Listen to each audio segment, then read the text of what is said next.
ओम नमो भगवते वासुदेवाय। ओम नमो भगवते वासुदेवाय। ओम नमो भगवते वासुदेवाय। नारायण नमस्कृत्य नरं चैव नरोत्तमं देवीं सरस्वतीं व्यासं ततो जयमुदीरये। नष्टप्रायेषु अभद्रेषु नित्यं भागवत सेवया भगवती उत्तम श्लोके भक्तिर्भवती नैष्टिकी। कृष्णाय वासुदेवाय देवकी नंदनाय च नंद गोप कुमाराय गोविंदाय नमो नमः। जय श्री कृष्ण चैतन्य प्रभु नित्यानंद श्री अद्वैत गदाधर श्रीवासादि गौर भक्त वृंद। हरे कृष्णा कृष्णा कृष्णा हरे हरे, हरे राम राम राम हरे हरे। हरे कृष्णा कृष्णा कृष्णा हरे हरे, हरे राम राम राम हरे हरे। हरे कृष्णा कृष्णा कृष्णा हरे हरे, हरे राम राम राम हरे हरे। हरे कृष्णा। तो स्वागत है सबका प्रातःकालीन श्रीमद् भागवतम में। तो पहले कैंटो में 6 प्रश्न पूछे गए जो है, तो उसके उत्तर में सूत गोस्वामी ने कंप्लीट श्रीमद् भागवतम बता दी। तो 6 प्रश्न पूछे गए शौनक आदि ऋषियों के द्वारा। तो कौन से 6 प्रश्न पूछे गए? पहला प्रश्न कौन सा था? रोहिणी नंदन प्रभु याद है क्या?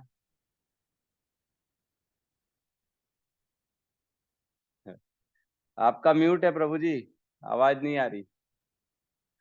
मनुष्य के कल्याण के बारे में पूछा गया था प्रभु जी, कैसा कल्याण होगा? हाँ, मानव जाति के लिए सबसे परम कल्याण कारक क्या है जिसको आसानी से प्राप्त किया जा सकता है? बहुत सुंदर, बहुत बढ़िया। और दूसरा प्रश्न कौन था, वो मालूम है क्या?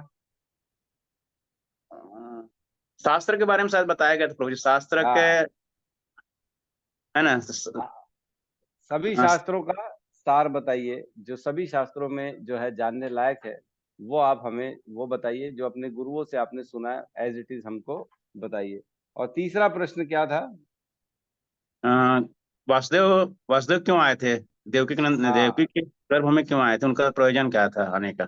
उद्देश्य, उनका जिस उद्देश्य क्या था? उन्होंने क्यों मानव जीवन स्वीकार किया? क्यों देवकी और वसुदेव के घर में उन्होंने जन्म लिया? बहुत सुंदर प्रभु जी। और चौथा प्रश्न क्या था?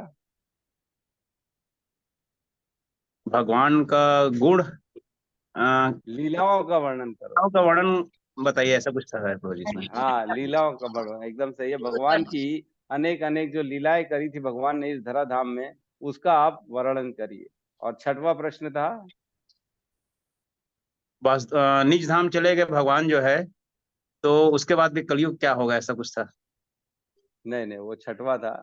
पांचवा ये था कि भगवान के विभिन्न अंश जो थे, अवतार थे भगवान के, उनकी भी लीलाओं का वर्णन करिए, है ना। उनके भी क्या क्या पास टाइम्स रही हैं, उनका भी आप हमको बताइए।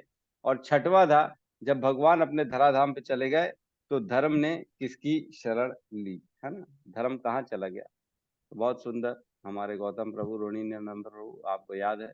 आशा करता हूँ सबको याद होगा 6 प्रश्न, जिसके आंसर में जो है सूत गोस्वामी ने कंप्लीट श्रीमद् भागवतम बता दी। तो कल हमने श्लोक क्रमांक कौन सा लिया? हमने 26-27 लिया, राइट? 25-26 लिया। 26 तक हुआ है प्रभु जी, 26 हाँ, तक। 25 और 26 कल हमने ये 2 श्लोक लिया। तो एक बार देख लेते हैं। 25 में कहते हैं, पूर्व काल में समस्त महामुनियों ने श्री भगवान की सेवा की, क्योंकि वे प्रकृति के तीनों गुणों से परे हैं। उन्होंने भौतिक परिस्थिति से मुक्त होने हेतु और फल स्वरूप परम लाभ प्राप्त करने हेतु श्री भगवान की पूजा की। अतः जो कोई इन महामुनियों का अनुसरण करता है वह भी इस भौतिक संसार से मोक्ष का अधिकारी बन जाता है। तो जो महामुनि हैं, जो गुरु के वचन हैं, उनको फॉलो करने मात्र से हम इन दोनों तीनों तापों से दूर होके भगवान की प्राप्ति कर लेते हैं, है ना। ये हमने चर्चा करी थी कल। और 26 नंबर श्लोक में कहते हैं, मोक्ष के प्रति गंभीर मनुष्य निश्चित रूप से द्वेष रहित होते हैं और सबका सम्मान करते हैं, किंतु फिर भी वे देवताओं के घोर व भयानक रूपों को अस्वीकार करके केवल भगवान श्री विष्णु तथा उनके स्व अंशों के कल्याणकारी रूपों की ही पूजा करते हैं। तो घोर रूपम हमने कल चर्चा करी, जो देवी देवताओं के घोर रूप है, जो नेगेटिव कई जो है रूप है भगवानों देवताओं के, जैसे महाकाल है उज्जैन के, वहां पे मैं सुना हूं रोज जो है काजी जो है राख, क्या बोलते हैं बन उसको, भस्म भस्म जो है भस्म आरती लगती है, जो डेली ताजा ताजा जो मरता है उसका भस्म होता है उसकी आरती होती है। तो बड़ा विचित्र है ये, क्या हम कर सकते हैं ऐसा? नहीं, हम नहीं कर सकते। क्या हमको करना चाहिए ऐसा? नहीं, हमको ऐसी कोई भस्म वसम की जरूरत नहीं है। ये महाकाल है, वो कर सकते, हम नहीं कर सकते। तो हमको उनका अनुकरण नहीं करना है, हमको उनको ये सब चीजों में एज इट इज कॉपी नहीं करनी है। हमारे को जो शास्त्र है, हमारे गुरु है और महामुनि है, उनको फॉलो करना है। ऐसे घोर रूप के देवी देवताओं के प्रति हमको द्वेष रहित रहना है ना। क्या क्या है, मुमुक्षवो घोर रूपान हित्वा भूत पतिनथ नारायण कला शांता भजंती ही अनुसूयव। अनुसूयव मीन्स द्वेष रहित, वो जो है इनके प्रति कोई भी द्वेष नहीं रखता है, चाहे वो देवी देवता हो चाहे उनके उपासक हो। हमको द्वेष रहित रहना है। लेकिन हमको किसकी पूजा तपस्या करनी है? भगवान श्री कृष्ण और उनके स्व अंशों की, है ना। और देवी देवता क्या है? भगवान के विभिन्न अंश हैं, चाहे हम है वो भी विभिन्न अंश हैं। हम में और देवी देवताओं में क्या अंतर है कि कुछ समय के लिए भगवान के द्वारा पावर्स मिलते हैं, तो हम जाते हैं देवी देवताओं के उस संसार में और उन पावर्स के माध्यम से हम भगवान की सेवा करते हैं, है ना। यही यही डिफरेंस होता है और कुछ नहीं। ठीक है, तो आज हम प्रवेश करते हैं 27 नंबर श्लोक में। ठीक है, हरे कृष्णा प्रभु जी। प्रभु जी यस मेरा एक माता जी, छोटा सा डाउट है प्रभु जी, क्या मैं पूछ सकती हूँ अभी? पूछिए अम, माता जी। प्रभु जी जैसे कि इसमें कल हमने पढ़ा कि मोक्ष की जो मोक्ष के कामी होते हैं वो विष्णु जी की पूजा करते हैं, लेकिन जो भक्त होते हैं उनका लक्ष्य तो मोक्ष नहीं है ना प्रभु जी, पर ब्रह्म है, और मोक्ष तो ब्रह्म तक है। पर ब्रह्म है, हमारा लक्ष्य तो श्री कृष्ण है, पर जी ब्रह्म भी जी। नहीं है। पर ब्रह्म मतलब हाँ वही जो ब्रह्म से परे हैं, उनसे भी ऊपर है, और मोक्ष तो हाँ, हमें ब्रह्म तक लेके जाएगा कि सिर्फ जन्म मृत्यु की मुक्ति, उससे मुक्ति देगा हमें। लेकिन हमें तो हम्म, भगवान की सेवा और भक्ति चाहिए ना। तो हम्म। मुझे थोड़ा सा ये समझ नहीं आया प्रभु जी की मोक्ष की प्राप्ति तो नहीं होती भक्तों की, लालसा देखो, बस ऐसा वो है, तो कृष्ण प्रेम की ऐसा है, होती है। भक्त जो है वो कभी भी मोक्ष के लिए नहीं रहता है ललायत। मोक्ष मुक्ति तो भगवान के, जो भक्त होता है ना उसके द्वार पे कहते हैं मुक्ति खड़ी रहती है, मुक्ति उसके द्वार पे खड़ी रहती है। मुक्ति तो बड़ी आसानी से भगवान दे देते हैं, लेकिन भक्ति नहीं देते भगवान आसानी से, भक्ति में बड़ा समय लगता है। तो मुक्ति हमारा उद्देश्य नहीं है, लेकिन जो मुक्ति है वो भी सिर्फ और सिर्फ विष्णु और भगवान कृष्ण, भगवान के स्व अंश ही दे सकते हैं। विष्णु के नीचे कोई भी नहीं दे सकता, न शिव दे सकते हैं, न ब्रह्मा जी दे सकते हैं, न गणेश जी, न शनिदेव, न कोई और, न कोई और, कोई भी नहीं दे सकता। इसलिए यहाँ कहा हुआ है कि मोक्ष के प्रति जो गंभीर होता है ना, वो केवल और केवल विष्णु व उनके स्व अंशों की ही पूजा करता है। तो ये इसमें जो है ना, ये हमें क्या समझना पड़ेगा कि मोक्ष के ऊपर होता है भक्ति। भक्तों को कोई फर्क नहीं पड़ता कि वो कहीं पे भी रहे, वो इस संसार में रहे कि नरक में रहे कि स्वर्ग में रहे, तो उनको कोई फर्क नहीं पड़ता। लेकिन जो मोक्ष कामी होते हैं उनके लिए है कि उनको विष्णु की भक्ति करनी पड़ेगी, तभी उनको मोक्ष मिल पाएगा, अदरवाइज उनको मोक्ष नहीं मिल पाएगा, ये बताया जा रहा है ना। तो भक्तों के लिए अभी और धीरे धीरे आएगा, ये मोक्ष मुमुक्षों के लिए चर्चा थी। भक्तों के लिए आएगा कि उनको सौम्य रूप श्री कृष्ण जो है ना, उनकी ही पूजा उपासना करनी चाहिए, ताकि उनका टारगेट खाली मोक्ष नहीं है, उनका टारगेट है गोलोक वृंदावन धाम, जहाँ भगवान के साथ वो अपने आदान प्रदान कर सके, है ना। अव्ययम, वहां जाके भक्ति अव्ययम हो जाती है, वहां पे भी भक्ति करनी है, यहाँ पे भी भक्ति करनी है। लेकिन मोक्ष के बाद जो है ना, जरूरी नहीं है हमको भगवत धाम जाना पड़े, हम वैकुंठ जाएंगे, भगवान के ऐश्वर्य, जैसी जैसी भक्ति पूजा रहेगी वैसी परिस्थिति हमारे को मोक्ष के बाद मिलेगी। 5 प्रकार के मोक्ष बताए गए हैं, 5 प्रकार के, है ना, जो है सामीप्य, सारूप्य, सालोक्य, शास्त्रीय और सायुज्य। तो सायुज्य जो होती है वो भगवान के ऐश्वर्य होते हैं, वह भगवान के ऐश्वर्य, भगवान की ब्रह्म शक्ति जो है, ब्रह्म तक पहुंचना ही। लेकिन इसको हम मोक्ष नहीं मानते हैं, क्योंकि इससे कभी ना कभी वापस आना पड़ता है, क्योंकि ब्रह्म में जो होती है ना, कोई कार्य नहीं होता आत्मा के पास, क्योंकि उसने भगवान के स्वरूप की कभी पूजा नहीं की। तो मोक्ष जो होता है ना, वो ये है कि जन्म मृत्यु के चक्र से छुटकारा, और कुछ नहीं। तो क्या सिर्फ हमको जन्म मृत्यु के चक्कर से छुटकारा चाहिए? नहीं, भक्तों का टारगेट ये नहीं होता। भक्तों का टारगेट होता है कि हमको भगवत धाम जाना है, कृष्ण के साथ वहां के जो भौम वृंदावन लीलाएं हैं उसमें एंटर करना है, ना कि खाली जो है ना जन्म मृत्यु के चक्र से छुटकारा पाना।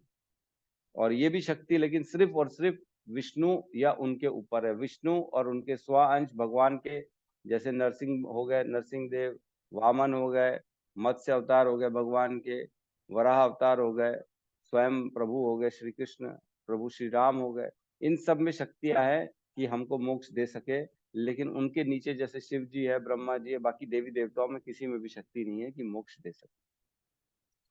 ठीक है, जी प्रभु जी, थैंक यू प्रभु जी।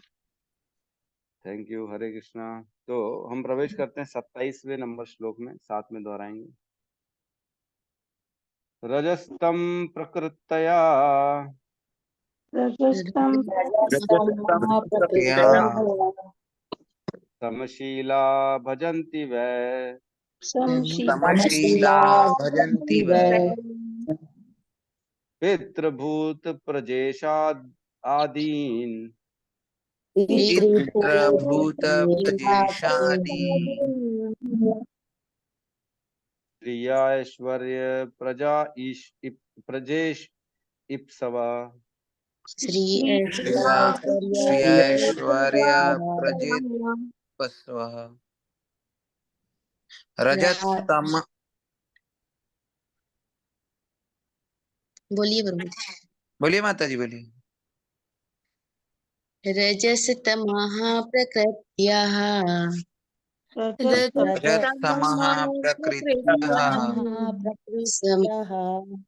समशील भजन्ति वै समाशीला भजन्ति वै पितृभूत प्रजेशादीन् पितृभूत प्रजेशादि श्री ऐश्वर्य प्रजेप्सवः श्रियैश्वर्य प्रजेप्सवः।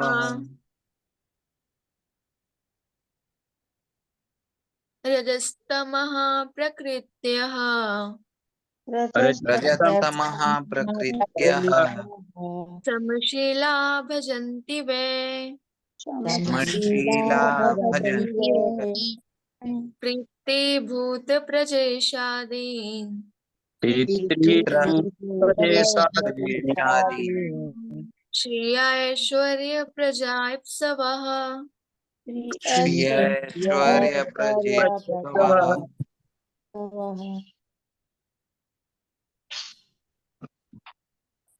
और कोई बोलना चाहेगा? राजस्तमः प्रकृत्याः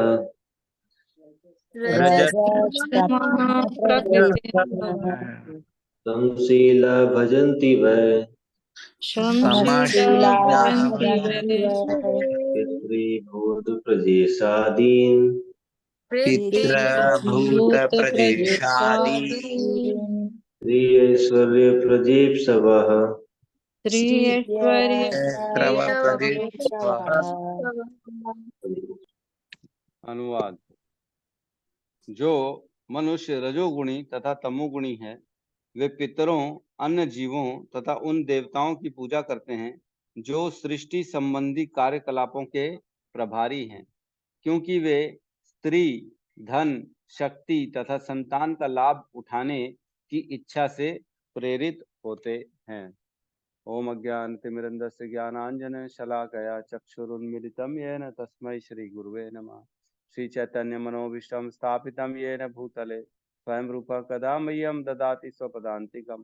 वन्देऽहं श्रीगुरु श्रीयुतपदकमलं श्रीगुरून् वैष्णवांश्च श्रीरूपं सागरजातं सहगण रघुनाथान्वितं तं सजीवं साद्वैतं सावधूतं परिजनसहितं कृष्ण चैतन्य देवं श्री राधा कृष्ण पादान् सहगण ललिता श्री विशाखान्वितांश्च।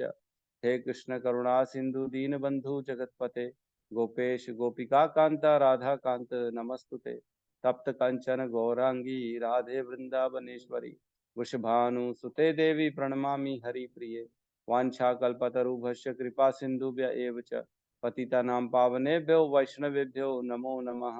नमो विष्णुपादाय कृष्णपृष्ठाय भूतले श्रीमते भक्तिवेदांत स्वामीति नामिने नमस्ते सरस्वते देवे गौरवाणी प्रचारिणे निर्विशेष शून्यवादी पाश्चात्य देश तारिणे। जय श्री कृष्ण चैतन्य प्रभु नित्यानंद श्री अद्वैत गदाधर श्रीवासादि गौर भक्त वृंद। हरे कृष्णा कृष्णा कृष्णा हरे हरे हरे राम राम राम हरे हरे। हरे कृष्णा। तो 27 नंबर श्लोक में यहाँ पे तीनों गुणों का वर्णन चल रहा है, रजोगुण तमोगुण। सतोगुण का तो खैर हो चुका है कि सतोगुण सबसे बेस्ट है, ठीक है। तो यहाँ क्या कह रहे हैं कि रजस्तम प्रकृतया, ये रज और तम, रजोगुण और तमोगुण, ये जो प्रकृतया जिस स्वभाव का है, जिसके अंदर रजोगुण और तमोगुण का स्वभाव रहता है ना, समशीला भजंती वे, एक ही कोटि के वो अपने स्वभाव के अनुसार वो पूजा करते हैं। निश्चय ही वो किसको करते हैं? निश्चय ही वो पितृगण भूत प्रजेश आदीन मतलब पितृ हो गया पितृगण, भूत मीन्स अन्य को, देवी देवताओं को पूजते हैं, कभी किसी को पूजते हैं, गुरु को पूजेंगे, कुल देवी को पूज लेंगे, किसी को भी पूज लेंगे। और प्रजेश आदीन, प्रजेश मतलब ब्रह्मा जी, तो ब्रह्मा और आदि ऐसे देवी देवताओं की पूजा करते हैं। और क्यों करते हैं? श्रिया ऐश्वर्य, है ना, किसके लिए? श्रिया मीन्स धन संपत्ति, श्री है ना, इसके लिए ऐश्वर्य, नाम फेम, नाम बड़ा हो, हमारा सबसे ऊपर हो, और इन सब चीजों के लिए प्रजा इप्सव, ऐसी प्रजा मीन्स संतान की उत्पत्ति, घर परिवार, अपने परिजनों की जो है ना, अपने जन एक्चुअल में जो हो, मेरा परिवार मेरा कुटुंब ऐसा हो, और इप्सव ऐसी इच्छा रखते हैं। मतलब ऐसी इच्छा रखते, कैसी इच्छा? संपत्ति की, ऐश्वर्य की, अपने परिवार संतानों की इच्छा रखते हैं। और किसको पूछते हैं ऐसे लोग?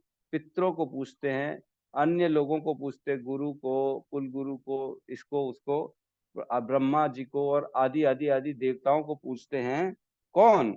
जिनकी प्रकृति रजोगुणी और तमोगुणी होती है ना। तो हमने एक श्लोक पढ़ा था 17.20 भगवत गीता 17:20, ठीक है। उसमें बताते हैं कि हर व्यक्ति एक स्वभाव लेके उत्पन्न होता है ना? नहीं 17.20 नहीं, सॉरी 14.20 है क्या? नहीं 17.3, सॉरी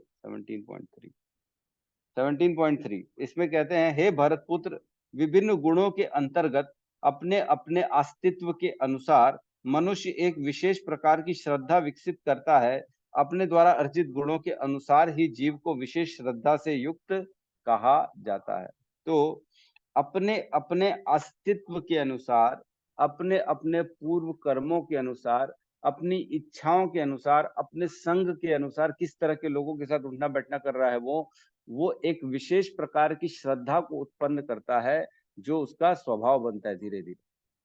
और उस स्वभाववश वो अपने मतलब पूजा पाठ करता है, वो आराधना करता है, उपासनाएं करता है, स्वभाव के विवश होकर, जो उसको चाहिए उसके अनुसार ही वो पूजा करता है, पाठ करता है। ऐसा नहीं करता है कि जो है, क्योंकि उसको मालूम है मेरे को अच्छा बुद्धि चाहिए तो सरस्वती की पूजा करनी है, अच्छा सौंदर्य पत्नी चाहिए तो मेरे ख्याल से है ना पार्वती माता की पूजा करनी पड़ती है, ऐसा ही है।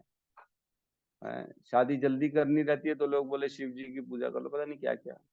तो इस तरह के अनेक अनेक जो है ना लिस्ट बनी रहती है किसको कैसी पूजा करनी है। तो स्वभाव और इच्छा के अनुसार वो देवी देवताओं की शरण में जाता है उनको पूजने के लिए, है ना। तो हमने पढ़ा है भगवत गीता के श्लोक क्रमांक 20 से लेके हम 23 तक एक बार पढ़ते हैं। तो 20 नंबर श्लोक बड़ा इंपॉर्टेंट है। कामस्ते अपृत ज्ञान प्रपद्यन्ते अन्य देवता तम तम नियमम आस्थाय प्रकृत्या नियता स्वया। मतलब जिनकी बुद्धि भौतिक इच्छाओं द्वारा मारी गई है वे देवताओं की शरण में जाते हैं और वे अपने अपने स्वभाव के अनुसार पूजा के विशेष विधि विधानों का पालन करते हैं। अपने अपने स्वभाव के अनुसार विशेष पूजा पाठ करते हैं। रजोगुणी व्यक्ति बंगला गाड़ी के लिए जाएगा, तमोगुणी व्यक्ति नेगेटिविटी के लिए जाएगा, है ना। तमोगुणी पूजा का अच्छा एग्जाम्पल है, किसी को वश में करने के लिए अलग अलग तांत्रिक विद्या होती है ना, नेगेटिव, है ना, वो सब कराते हैं लोग, वशीकरण कराते हैं, ये कराएंगे वो कराएंगे, ये सब जो है तमोगुणी पूजा है। तो अपने अपने स्वभाव के अनुसार और अपनी अपनी इच्छा के अनुसार जो प्राप्ति चाहिए उसके लिए विशेष देवी देवताओं के पास जाएंगे और उसकी विशेष विधि विधानों से पूजा करते हैं। और 21 में कहते हैं भगवान मैं प्रत्येक जीव के हृदय में परमात्मा स्वरूप स्थित हूँ। मतलब वो देवी देवता के पास जा रहा है, उस समय भी भगवान श्री कृष्ण कह रहे हैं कि मैं सबके हृदय में परमात्मा स्वरूप में स्थित हूँ। जैसे ही कोई किसी देवता की पूजा करने की इच्छा करता है मैं उसकी श्रद्धा को स्थिर करता हूँ जिससे वह उसी विशेष देवता के की भक्ति कर सके। मतलब कोई देवी का पूजन कर रहा है बड़ी निष्ठा के साथ, नवरात्र का पालन कर रहा है या गणेश जी के 11 दिनों का पालन कर रहा है या कोई और भी किसी भी विशेष देवी देवता का बड़ा बड़ा भक्त है, सरस्वती का बहुत बड़ा भक्त है, वो कौन सितारवादी हैं, तानसेन, पता नहीं कौन कौन, जो कहते हैं ना बहुत बड़े सरस्वती के भक्त थे। एक बार तो मायापुर में आया था केशव कश्मीरी, है ना, केशव कश्मीरी नाम था उसका, जो बड़ा पारंगत था श्लोकों में। वो पूरे हिंदुस्तान में लोगों से वाद करता था और उनको पराजय कर देता था शास्त्रों में श्लोकों में। और वो सरस्वती का उपासक था बहुत बड़ा, उनसे स्वयं डायरेक्ट बातचीत करता था सरस्वती माता से। तो वो पूरे हिंदुस्तान में भ्रमण कर रहा था कि मेरे से कोई जीत के दिखा दे शास्त्रों में, मैं उसके संस्कृत में सारे श्लोकों को वेदों का वो जो है हरा देता हूँ उसको बोल बोल। तब जो वो गया था चैतन्य महाप्रभु के पास मायापुर में, 100 श्लोक बोले लगातार उन्होंने, मेरे ख्याल से गंगा जी पे 100 श्लोक बोला उन्होंने लगातार। और उसके बाद चैतन्य महाप्रभु ने पूरे 100 श्लोकों सुनने के बाद उसको बताया कि केशव कश्मीरी तुम्हारा 51वां नंबर श्लोक का 5वां शब्द जो तुमने उपयोग किया इस टाइप का एग्जैक्ट बताया, तुमने ये गलत बोला, ये गलत बोला, ये गलत बोला, वो गलत बोला। तुरंत खंडन कर दिया महाप्रभु ने उनका। बड़ा उसको ग्लानि हुई कि ये कौन आ गया, इतना ज्यादा मेरे से भी तेज, इतना ज्यादा कैसे कोई मेरी बातों को पकड़ सकता है। तब उन्होंने रात को सरस्वती की उपासना करी थी कि हे सरस्वती ये क्या हो रहा है, मेरे से मैं पराजय कैसे हो रहा हूँ, मैं तो आपका इतना बड़ा उपासक हूँ। तो सरस्वती माँ स्वयं उनके पास आई थी और उनको बोली थी तुमने तो मेरे भी प्रभु से पंगा ले लिया है, वो तो मेरे भी आराध्य हैं, उनकी पूजा तो हम करते हैं और हमको जो शक्ति है वही तो देते हैं जिनसे तुम पंगा लेने चले गए हो।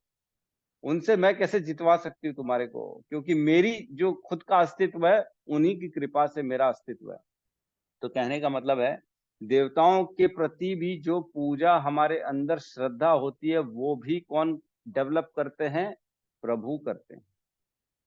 कृष्ण हमारे हृदय में ही रहते हुए कोई विशेष देवी देवताओं के प्रति अगर हमारा रुचि बढ़ता है तो उनके प्रति श्रद्धा भी वही बढ़ाते हैं। ठीक है, आगे कहते हैं श्लोक नंबर 22 में, ऐसी श्रद्धा से समन्वित वह देवता विशेष की पूजा करने का यत्न करता है और अपनी इच्छा की पूर्ति करता है, किंतु वास्तविकता तो यह है कि ये सारे लाभ केवल मेरे द्वारा प्रदत्त हैं। याद रखिए, केवल मेरे द्वारा, भगवान कह रहे हैं कृष्ण कि जो भी देवी देवताओं आपको दे रहे हैं, आप उनकी पूजा कर रहे हैं भिन्न भिन्न प्रकार के वर के लिए, कोई अपने गाड़ी के लिए, कोई बंगले के लिए, कोई पुत्र के लिए, पुत्री के लिए, मेरा बेटा इंजीनियर बन जाए, मेरे बेटे का जॉब लग जाए, मेरा मकान बन जाए, जो भी इच्छा प्राप्ति हो रही है, मेरी जो है शरीर से निरोगी हो जाऊं मैं, हम डेली गाना गाते हैं ना, सुख संपत्ति घर आवे, कष्ट मिटे तन का, ओम जय जगदीश हरे। तो ये सब जो डिमांड कर रहे हैं, वो कौन दे रहा है? वो देने वाले तो कृष्ण हैं। क्या कह रहे हैं? केवल मेरे द्वारा प्रदत्त है। वास्तविकता तो यह है कि सारे लाभ मेरे द्वारा प्रदत्त है। और 23वें में कहते हैं, 23 नंबर श्लोक में, अल्प बुद्धि वाले व्यक्ति देवताओं की पूजा करते हैं और उन्हें प्राप्त होने वाले फल सीमित तथा क्षणिक होते हैं। देवताओं की पूजा करने वाले देवलोक को जाते हैं, किंतु मेरे भक्त अंततः मेरे परम धाम को प्राप्त होते हैं। तो ये बहुत इंपॉर्टेंट है कि देवताओं का जो फल मिलता है उपासना करने से, वो क्षणिक होता है और सीमित होता है, लिमिटेड होता है और टेम्पररी होता है, परमानेंट नेचर का नहीं होता। लेकिन प्रभु श्री कृष्ण की और विष्णु की या उनके स्व अंशों की पूजा भक्ति करने से जो फल मिलता है वो परमानेंट होता है और अनलिमिटेड होता है। जो आनंद प्राप्त होता है वो अनलिमिटेड आनंद होता है, उसकी कोई सीमा नहीं होती है। और परमानेंट के लिए आदमी कहाँ चले जाता है? गोलोक वृंदावन, वहां से वापस नहीं आता, कभी नहीं आता, है ना। न तद भास्यते सूर्यो न शशांको न पावका यद गत्वा न निवर्तन्ते तद धामम परमम मम। मेरे धाम प्राप्त करने के बाद कोई भी वापस इस संसार में नहीं आता, दुख में संसार में। तो कहने का मतलब ये है कि हम देख सकते हैं देवी देवताओं के जो फल हैं वो खतरनाक होते हैं। जैसे हिरण्यकश्यपु को ब्रह्मा जी ने वरदान दिया, तो आखिर तो उसके प्राण चले गए। आखिर उसका जो है जो फल, उसने 36,000 साल जो इतनी तपस्या करी, बोलते पूरा शरीर दीमक खा गया था उसका, है ना। पूरा शरीर दीमक से खत्म हो गया था, अंदर खाली हड्डियां बची थी और वो किए जा रहा था तपस्या। सोचो इतनी तपस्या अगर वो कृष्ण के लिए करता तो क्या नहीं देते कृष्ण उसको। सुदामा को क्या नहीं दिया भगवान ने? सुदामा को सुदामा पूरी बना के दे दिया, लेकिन भगवान के भक्तों को कुछ नहीं चाहिए, वो छोड़ दिए सुदामा ने। बोले नहीं, मैं ये सब के लिए थोड़ी कर रहा हूँ, मैं तो भगवान की प्राप्ति के लिए कर रहा हूँ। तो भगवान के भक्त जो होते हैं ना, वो डगमगाते नहीं है ये सब चीजों से। थोड़ा बहुत माया प्राप्त हो जाए, धन संपत्ति ऐश्वर्य सम्मान आ जाए, तो उसमें से डगमगाना नहीं चाहिए। भगवान की प्राप्ति जो टारगेट है उसको लेके चलना चाहिए, क्योंकि माया तो काम ही यही करेगी, हमारे को बहकाने का कोशिश करेगी।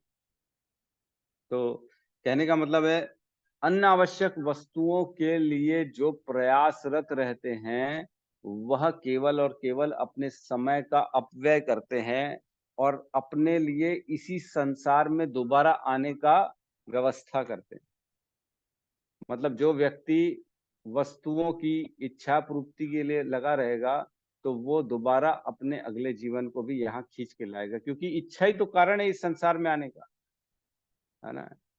श्लोक आता ना, इच्छा द्वेष समुत्थेन सम्मोहेन भारत, सर्वभूतानि सम्मोहम सर्गे यान्ति परंतप। इच्छा द्वेष के कारण व्यक्ति बार बार जन्म ले रहा है, बार बार। पिछले जीवन में हमने जरूर इच्छा करी होगी, तब जाके हमारे को ये जीवन मिला। तो जैसी इच्छा करेंगे वैसे वैसे हमारे को जीवन में आगे मिलते जाएंगे। तो हमारा बेसिकली काम क्या होना चाहिए? देवी देवताओं की पूजा नहीं करनी है, हमारे को केवल और केवल कृष्ण की प्राप्ति के लिए इधर इस संसार में रहना है। हमारे को अपने जीवन का उपयोग भक्ति के लिए करना है। अंतोदगत्वा ऐसा कार्य करें कि इस जीवन में, इस संसार में दोबारा न आना पड़े, है ना। तो ऋषभ देव जी अपने पुत्रों को कहते हैं 5.5.1 में कहते हैं, न अयम देहो देह भाजाम निर्लोके कष्टान कामान अर्हते विंग भुजाये तपो दिव्यम पुत्र काये न सत्वम शुद्ध येद अस्माद ब्रह्म सांख्यम त्वन अनंतम। भगवान ऋषभ देव ने अपने पुत्रों से कहा, हे पुत्रों, इस संसार के समस्त देहधारी में जिसे मनुष्य देह प्राप्त हुआ है, उसे इंद्रिय तृप्ति के लिए ही दिन रात कठिन श्रम नहीं करना चाहिए, क्योंकि ऐसा तो मल खाने वाले कुकर सुकर भी कर लेते हैं। मनुष्य को चाहिए कि भक्ति की दिव्य पद प्राप्त करने के लिए वह अपने आप को तपस्या में लगाए। ऐसा करने से उसका हृदय शुद्ध हो जाता है, और जब वह इस पद को प्राप्त कर लेता है तो उसे शाश्वत जीवन का आनंद मिलता है, जो भौतिक आनंद से परे है और अनवरत टिकने वाला है ना, परमानेंट है, कभी खत्म नहीं होगा, नेवर एंडिंग। ठीक है, तो हम जैसी जैसी इच्छा करेंगे वैसे वैसे स्थान में पहुंचेंगे और उन उन देवताओं को प्राप्त होंगे, पितरों को प्राप्त होंगे, है ना। श्लोक आता है ना, यान्ति देवव्रता देवान पित्रान यान्ति पितृव्रता भूतान यान्ति भूतेज यान्ति मद याजिनो अपि माम। जो मेरी पूजा करेगा वो मेरे धाम को आएगा, जो देवताओं की पूजा करेगा वो देवताओं के धाम में जाएगा, जो पितरों की पूजा करेगा वो पितरों के धाम में जाएगा, जो भूतों की पूजा करेगा वो भूत को प्राप्त होगा, वो भी भूत बन जाएगा, अगली योनि उसकी भी वही है। तो सोचो, भगवान ने भगवत गीता में कितना डिटेल में बताया, नहीं खाना कैसे है, पीना कैसे है, इच्छा कैसी करनी है, रहना कैसे है। भगवान बोलते हैं सब बैलेंस्ड होना चाहिए, है ना। युक्त आहार विहारस्य युक्त चेष्टस्य कर्मसु युक्त स्वप्न अबोधस्य योगो भवति दुखा। मतलब बता दिया कि जीवन की स्टाइल कैसी होनी है, युक्त करना हमारे को, कोई एक्स्ट्रा नहीं। पढ़े हैं, युक्त आहार विहार, खाना और घूमना युक्त होना चाहिए, बैलेंस। युक्त स्वप्न अबोध से, सोना भी और जागना भी युक्त होना चाहिए, है ना। युक्त कर्म से चेष्टसु, युक्त कर्म करना चाहिए, ऐसा नहीं पड़े हुए हैं सुबह से रात तक। क्या प्राप्त कर लेंगे अगर 15-15 घंटे काम करेंगे। तो लोग, मैं देखता हूँ, मैंने बड़ा आश्चर्य करता हूँ, कई लोग सुबह सुबह, मैं जैसे माला करते घर के बाहर टहलते टहलते तो आंगन में सुबह सुबह कबाड़ी वाले चिल्लाएंगे, कबाड़ी वाले लोहा टीना लोहा टीना। मैं सोचता हूँ बेचारों का जीवन देखो, सुबह सुबह उठ रहे हैं लेकिन मुख से भगवान का नाम नहीं निकल रहा है, लोहा टीना निकल रहा है। क्या बनेंगे अगले जीवन में। मतलब काम कर रहे हैं और कितना कमाएंगे, जो भी कमा लेंगे, 2-5 हजार कमा लेंगे। 2-5 हजार के लिए सुबह सुबह 6 बजे 7 बजे उठ के बाहर भी निकल रहे हैं, तपस्या कर रहे हैं 2-5 हजार के लिए, लेकिन भगवान का नाम नहीं लेने के लिए कोई तैयार, कोई नहीं। हम कितने सौभाग्यशाली हैं कि भगवान की कृपा से हमको ज्ञान है कि सबसे बड़ा अनमोल रतन क्या है, भगवान का नाम है, जिसको सुबह सुबह उठ के लेना है। कितना अपने आप को खुशकिस्मत समझते हैं कि भगवान का नाम लेने का मौका मिल रहा है। लोगों को पता ही नहीं है भगवान का नाम सबसे सबसे अनमोल रतन है, सबसे महंगी चीज। मात्र 2,000-5,000 के लिए तो लोग सुबह सुबह से रात तक मेहनत कर रहे हैं, लेकिन भगवान का नाम लेने के लिए तैयार नहीं। बड़ा मुश्किल है। ठीक है, तो इसका आप लोग तात्पर्य पढ़ लीजिएगा, है ना। एक दो इम्पोर्टेंट लाइन है जो तात्पर्य में मैं वो पढ़ रहा हूँ। इसमें प्रभुपाद ने कहा है, जीवन का लक्ष्य जीवन के कष्टों को समाप्त करना है, उन्हें बढ़ाना नहीं है ना। ये इम्पोर्टेंट है। और कहते हैं उसके अगले पैराग्राफ में, मनुष्य को चाहिए कि जीने हेतु कठोर परिश्रम करे और इस परिश्रम के फल से श्री भगवान की पूजा करे, यही जीवन का लक्ष्य होना चाहिए। उसे श्री भगवान में श्रद्धा रखते हुए उचित ढंग से अपने वृत्तिपरक धर्म का पालन करना चाहिए, इससे वह धीरे धीरे श्री भगवान के धाम पहुंच सकता है। तो हमने पढ़ा हुआ है जिसमें बताया था कि ऐसे कर्म करना चाहिए वर्णाश्रम के कि विश्वक्सेन भगवान की तुष्टि हो, भगवान में रति उत्पन्न हो। अदरवाइज क्या है, वो श्रम एव ही केवलम 1.2.8 बहुत इंपॉर्टेंट श्लोक था। उसमें था, धर्म स्वनुष्ठितः पुंसाम विश्वक्सेन कथा सुयः न उत्पादयते रतम श्रम एव ही केवलम। अगर भगवान जो कृष्ण है उनमें रति उत्पन्न नहीं हो कोई भी धार्मिक कार्य से, तो वो केवल और केवल व्यर्थ का श्रम है और उससे कुछ भी आउटपुट नहीं निकलने वाला। ठीक है, तो अब हम जो है ना श्लोक क्रमांक 28 और 29 में प्रवेश करते हैं। तो हम कुछ कुछ चर्चा कर लेते हैं। आज तो पूरा श्लोक हो नहीं पाएगा, बहुत बड़ा है ये, कल हम इस पर अच्छे से चर्चा करेंगे। तो श्लोक का एटलीस्ट ले लेते हैं हम, बहुत इंपॉर्टेंट श्लोक है। 28-29 साथ में दोहराएंगे। वासुदेव परावेदा वासुदेव परावेदा वासुदेव परामखा वासुदेव परामख वा वासुदेव परायोगा वासुदेव परायोग वासुदेव पराक्रिया वासुदेव देव क्रिया वासुदेव परम ज्ञानम वासुदेव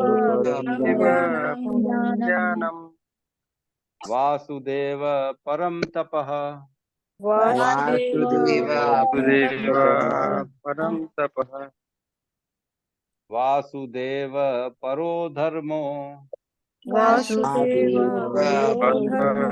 परो धर्म वासुदेव परागतिः वासुदेव परागति रिपीट करेंगे।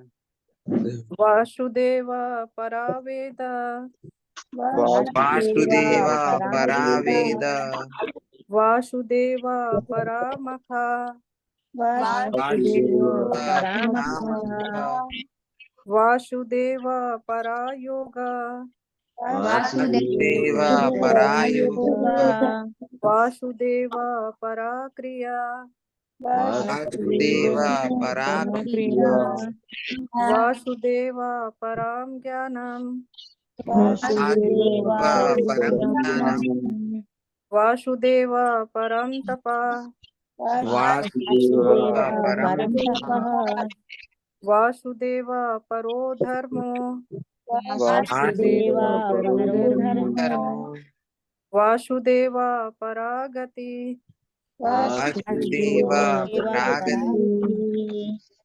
वासुदेव परावेदा वासुदेव परावेद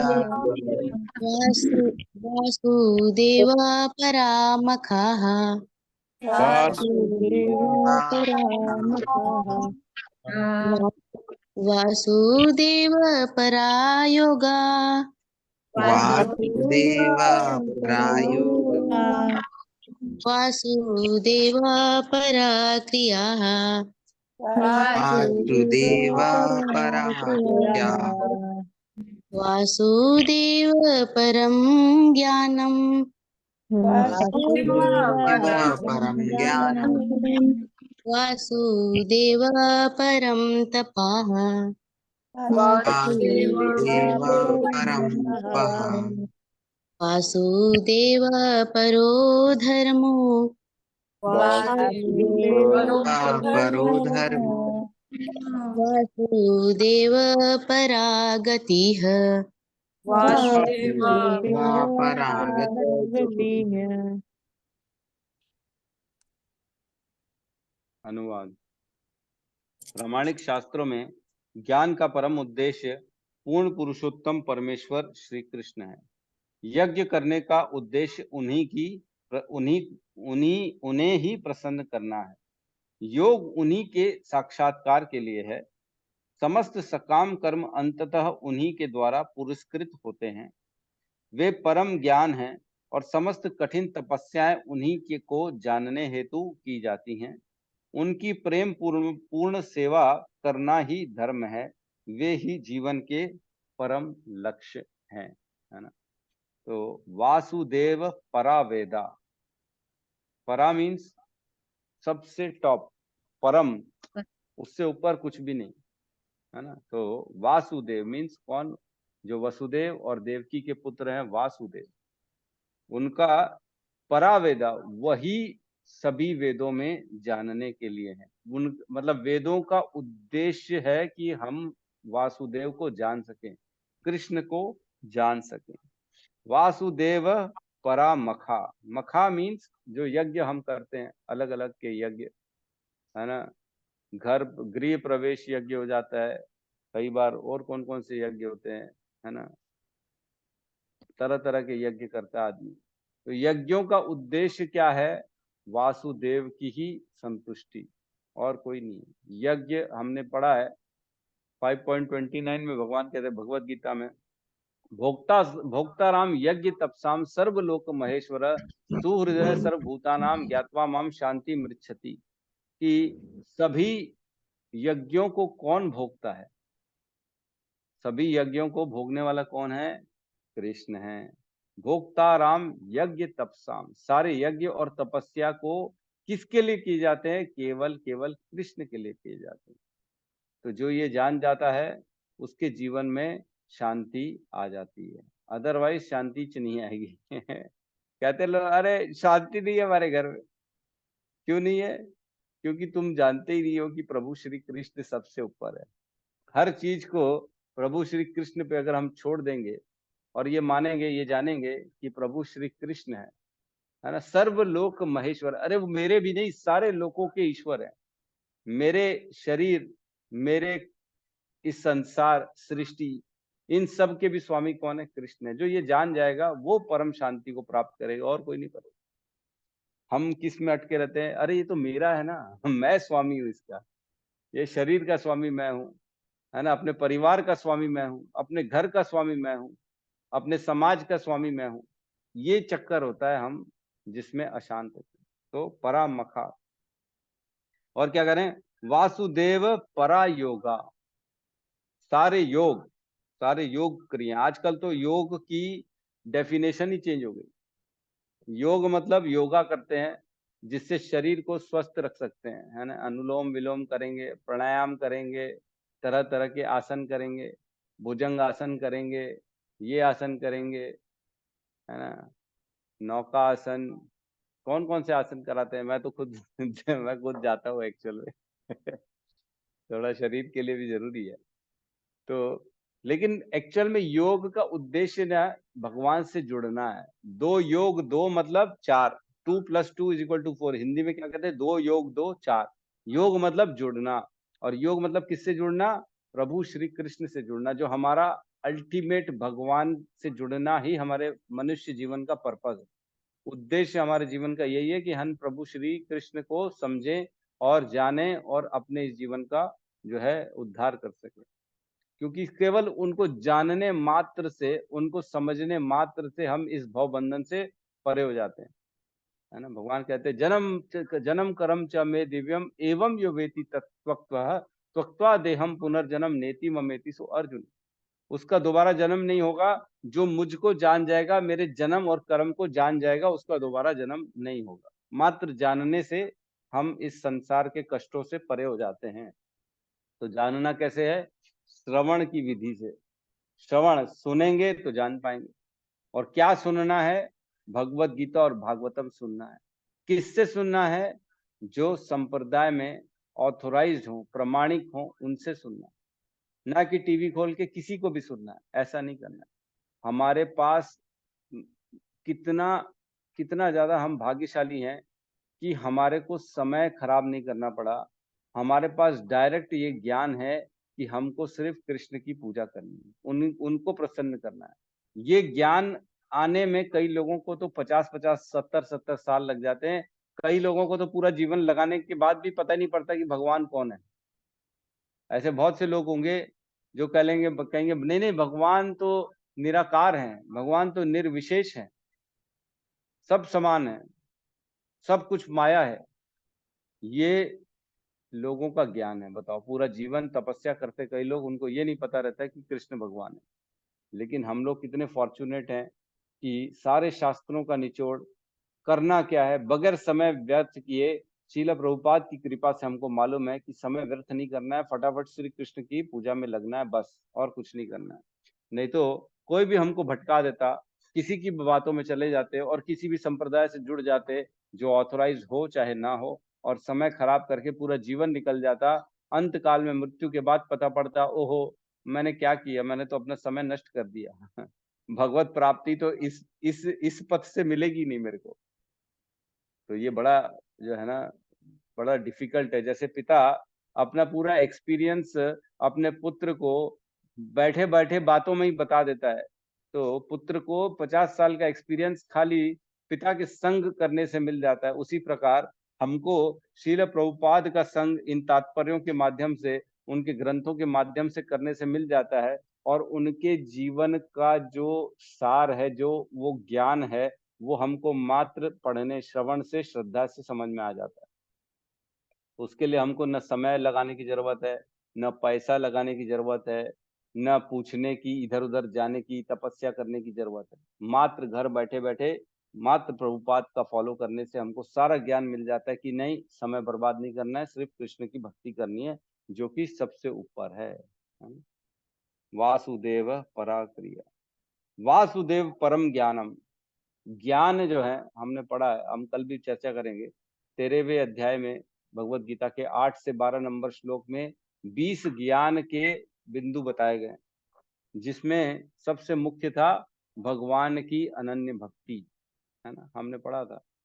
तो पढ़ेंगे हम कल, इस पे चर्चा करेंगे। परम ज्ञानम वासुदेव परम तपः, सारी तपस्या वासुदेव के लिए होने चाहिए ना। वो कहते हैं ना, एक श्लोक आता है, आराधितो यदि हरि तपसा ततत किम, न आराधितो यदि हरि तपसा ततत किम, अंदर बहिर यदि हरि तपसा ततत किम, न अंदर बहिर यदि हरि तपसा ततत किम। तो ऐसी तपस्या का क्या मतलब है अगर अगर हरि की आराधना ना हो। लेकिन अगर हरि की आराधना हो गई तो तपस्या की क्या जरूरत है? अगर अंदर बहिर यदि हरि तपसा ततत, अगर तुम्हारे अंदर और बाहर दोनों तरफ हरि है, कृष्ण का दर्शन है, तो तपस्या की क्या जरूरत है? और अगर न अंदर बहिर यदि हरि तपसा ततत, जब अंदर बाहर हरि है ही नहीं तो ऐसी तपस्याओं को क्या मतलब? तो सारी तपस्या कृष्ण की। वासुदेव परो धर्म, हमने पढ़ा सारे धर्म जो है ना वो भगवान के प्रति होते हैं ना। धर्म स्वनिष्ठ पुंसा, है ना, हमने पढ़ा था ना अभी 1.2.8, जिसमें भगवान के धर्म स्वनिष्ठतः पुंसाम विश्वक्सेन कथासूय न उत्पादये यति रतिम सम एव की केवलम। ऐसे धर्म का कोई मतलब नहीं है जो अगर कृष्ण के प्रति रति उत्पन्न न कर पाए, सब बेकार है। और वासुदेव परागति, जो गति है, जो उद्देश्य है, जो लक्ष्य है, जो टारगेट है, वो वासुदेव, वो सबसे बड़ा टारगेट है जीवन का। जैसे छोटे छोटे टारगेट होते हैं कि मैं मंगला आरती में जाऊं, रोज जाऊं, है ना, कम से कम एकादशी में जाऊं। जैसे हम लोगों को आदेश मिला है हमारे हिज ग्रेस कमाल कृष्ण प्रभु का कि कम से कम एकादशी में आपको मंगला आरती अटेंड करनी चाहिए। तो हम कोशिश करते हैं, हमारा उद्देश्य ये रहता है कि जाए, गति हमारी जो है ये रहती है कि हम जाएं और उनको कम से कम उनको प्रसन्न करें, ताकि वो भी सीनियर है हमारे, उनकी प्रसन्नता से हमारी भक्ति का जीवन में अच्छा रहेगा। तो ये भी टारगेट है, लेकिन परम टारगेट तो यही है कि कृष्ण की प्राप्ति, है ना, कृष्ण को जो है तुष्ट करना। ठीक है, तो हम कल इस श्लोक पे चर्चा करेंगे। ठीक है, तो यहाँ पे आज की क्लास को हम क्लोज करते हैं। किसी का कोई प्रश्न है तो हम ले सकते हैं।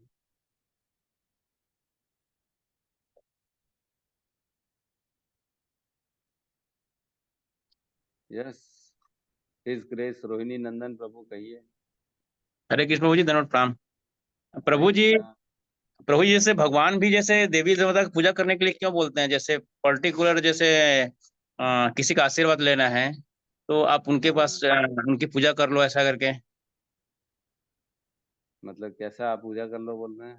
जैसे मैं सीरियल में देखा था प्रभु जी, इसमें इनका वो पता नहीं कितना सही है, जैसे इसका रामायण श्री कृष्णा सीरियल में कि आप आशीर्वाद ले लो भगवान का। जैसे कौन सी इसमें आया था कि दुर्गा का आशीर्वाद ले लो, माँ कात्यायनी का आशीर्वाद ले लो, उसके बाद फिर शिव जी का आशीर्वाद ले लो, इनको बोले थे इसमें। तो ये क्या है प्रभु जी इसमें, कि गलत है क्या, सही है वो? ऐसा है, नहीं नहीं नहीं, ऐसा नहीं है।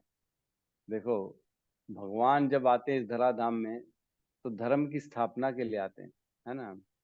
तो धर्म क्या है इसको सुनिश्चित करने के लिए, जैसे अर्जुन को सपोज करो इंद्र के लिए प्रसन्न करने के लिए बोला कि तुम जाओ स्वर्गलोक देवी देवताओं का आशीर्वाद लेके आओ, है ना। अग्नि देव ने प्रसन्न होकर उनको रथ प्रदान किया था, तपस्या करी थी इंद्र ने ताकि मैं देवी देवताओं ब्रह्म ब्रह्म जो है ब्रह्मास्त्र के लिए ब्रह्मा जी को उन्होंने तपस्या करी थी और प्रसन्न करके ब्रह्मास्त्र लिया था अर्जुन ने। तो क्या ब्रह्मास्त्र देने की शक्ति नहीं थी क्या कृष्ण में? थी। लेकिन फिर भी उन्होंने बोला कि तुम देवी देवताओं की प्रसन्न करो, उनकी उपासना करो, क्योंकि जिसको मैंने जो डिपार्टमेंट दिया है तुम उन्हीं से मांगो तो ज्यादा बेहतर है, ताकि लोगों के सामने ये प्रदर्शन हो सके कि देवी देवताओं की उपासना करने से इच्छित फल मिलता है ना। यद यद आचरति श्रेष्ठ तत् तत् देवेतरो जना लोकोस्तद अनुवर्तते स यत् प्रमाणम कुरुते लोकोस्तद अनुवर्तते। जो श्रेष्ठ लोग होते हैं ना, उनके आचरण से लोगों को, जो वो लीडर जो करता है, लोग भी उसको फॉलो करते हैं। अब किसी को चाहिए, उसका स्वभाव ही है रजोगुणी और तमोगुणी, उसको केवल इच्छा पूर्ति चाहिए, तो उसके लिए ये भगवान ने ऐसे दृष्टांत रखे कि अगर तुम्हारी इच्छा है तो तुम तपस्या करो और देवी देवताओं से मंग लो, ताकि तुम्हारी कम से कम भटको मत, अधर्म का कार्य मत करो, धर्म कर्म कांड जो वेदों में लिखा है उसको फॉलो करते करते अपनी इच्छा पूर्ति करो। तो भगवान जो है ये सिद्धांत स्थापित करने के लिए अपने अपने जो अनुयायी हैं उनको बोलते हैं इसकी पूजा कर लो तो तुमको ये प्राप्त हो जाएगा, ये कर लो, वो कर लो। तो ये दृष्टांत सेट करने के लिए, ताकि लोग भटके नहीं, जिनको अपनी इंद्रिय तृप्ति करनी, इच्छा पूर्ति करनी है, वो देवताओं की उपासना करके प्राप्त की जा सकती है। ये है प्रभु जी। ठीक है, ठीक प्रभु जी, थैंक यू। हरे धन्यवाद। यस, अंकिता माता जी कुछ कहना चाह रही हैं, फिर हम हमारे नए मेंबर हैं इनका वेलकम करते हैं। हरे यस कृष्ण अंकिता प्रभु जी। माता। हरे कृष्ण हरे प्रभु जी, प्रणाम। प्रभु जी, यहाँ पर जो प्रभु जी, रोहित प्रभु जी ने सवाल किया था, उसका शायद मेरे ख्याल से ये यहाँ जवाब भी दिया है।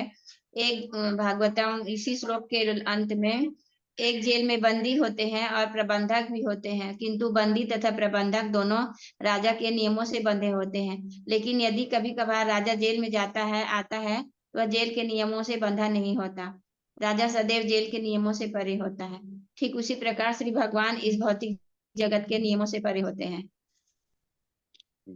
हम बिल्कुल सही है, पढ़ेंगे कल। जी जेलर जो है वो देवी देवताओं का भूमिका निभाएंगे इसमें, कल जी प्रभु जी। पढ़ेंगे। यस, संगीता माता जी कुछ कहना चाहती हैं? प्रभु जी हरे कृष्ण। हरे कृष्णा। प्रभु जी, जो आपने बताया कि हम जब सुबह माला करते हैं तभी भंगा लोग आके बोलते हैं भंगा ले जाओ, ये ले जाओ, वही नहीं समझ में आया कि वो कर्म करना है या नहीं करना है। वो कर्म नहीं करेंगे तो खाएंगे क्या, पिएंगे, उनके क्या होगा। ऐसा नहीं है कि कर्म नहीं करना है, अभी तो हमने पढ़ा ना, धर्म स्वनिष्ठुता पुंसाम विश्वक्सेन कथा सुय, है ना, न उत्पादयति रतिम श्रम एव की एव ही केवलम। मतलब हमको अपना कर्म करना है, लेकिन कर्म ऐसे करना है जिससे भगवान की प्रसन्नता हो, जिस भी कर्म से भगवान प्रसन्न हो वो करना है। तो आपको अपने कर्म करते करते चिंतन कृष्ण का करना है, ना कि समय में लगा के और अपनी इच्छा पूर्ति में लगाना है। ठीक है, आपको जैसे भाई पेट भरने के लिए कर्म तो करना पड़ेगा, लेकिन कर्म करते करते भगवान का जो है ना चिंतन जरूरी है ना, ये जरूरी है। हमने पढ़ा है कर्म 3.0। करने समय ही भगवान का चिंतन करना चाहिए। ऑलवेज ऑलवेज सततम कीर्तयन्तो माम यतन्तस्य दृढ़ता नमस्यन्तस्य माम भक्त्या नित्युक्त युक्त उपासते। 9:14 भगवत गीता कहते हैं सततम कीर्तयन्तो माम, ऑलवेज, हमेशा मेरा स्मरण करो, मेरा कीर्तन करो, मुझको उसका कोई नमस्कार समय करो। नहीं होता। जब हर मन समय, हर समय, सर समय मतलब कोई सटीक समय नहीं होता।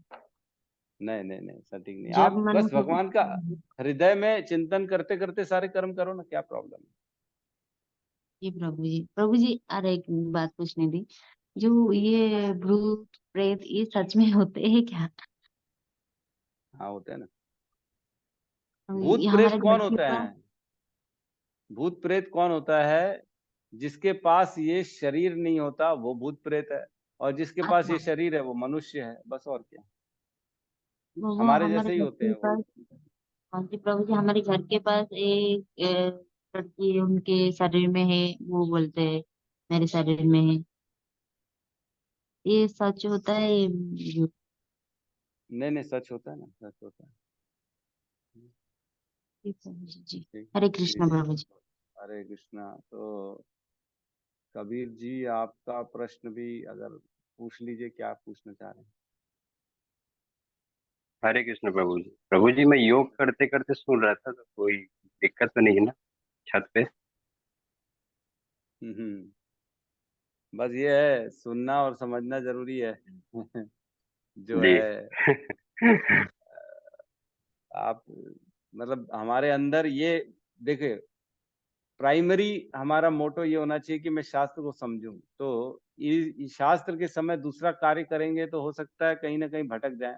बेहतर ये होगा कि इनको समझते, इनको सुनते समय दूसरी क्रिया ना करें, क्योंकि ये ज्ञान बड़ा इम्पोर्टेंट है ना। तो बेहतर ये होगा। बाकी अगर जरूरी है, ठीक है प्रभु। घर का कार्य है, बच्चों का कार्य है, उसके किए बिना नहीं कर सकते तो फिर ठीक है, आप इसको चला सकते, कोई प्रॉब्लम नहीं, करते करते कर सकते। ठीक है। तो हरे कृष्ण। अखिलात्म प्रभु जी का, हरे कृष्णा, अखिलात्म प्रभु जी का मैसेज है। हमारे बीच में है चेतन लाल कुंभकार प्रभु जी। आपका बहुत बहुत स्वागत है हमारे ग्रुप में। और प्लीज आप अपने यहाँ कुछ इंट्रोडक्शन या कुछ अपने परिचय दे सकते हैं कि कैसे, क्या, कहाँ से जुड़े हुए हैं आप, तो सब भक्तों को जान के अच्छा लगेगा।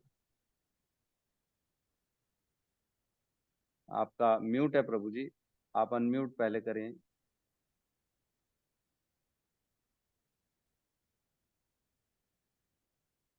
आवाज नहीं आ रही प्रभु जी, आपको अनम्यूट करना पड़ेगा पहले।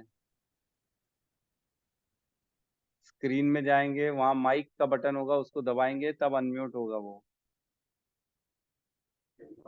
हरे कृष्ण प्रभु जी। हरे कृष्णा, हरे कृष्णा। बताइए। मेरा नाम चेतन लाल कुम्भकार है। जी जी। मैं ग्राम रावना से हूँ। तो मैं 2 दिन पहले ही जुड़ा हूँ प्रभु जी। अच्छा, हरि बोल, बहुत सुंदर, बहुत अच्छी बात है। आपका स्वागत है हमारे ग्रुप में। बने रहिए हमारे साथ, श्रीमद् भागवतम की कथा का रसपान करिए। बहुत आनंद देने वाली कथा होती है ये। जी प्रभु। बस भक्ति में बने रहिए, जो चरम उद्देश्य है भगवान की प्राप्ति, वह हो जाएगा। जी प्रभु जी। जी जी, बहुत बहुत धन्यवाद।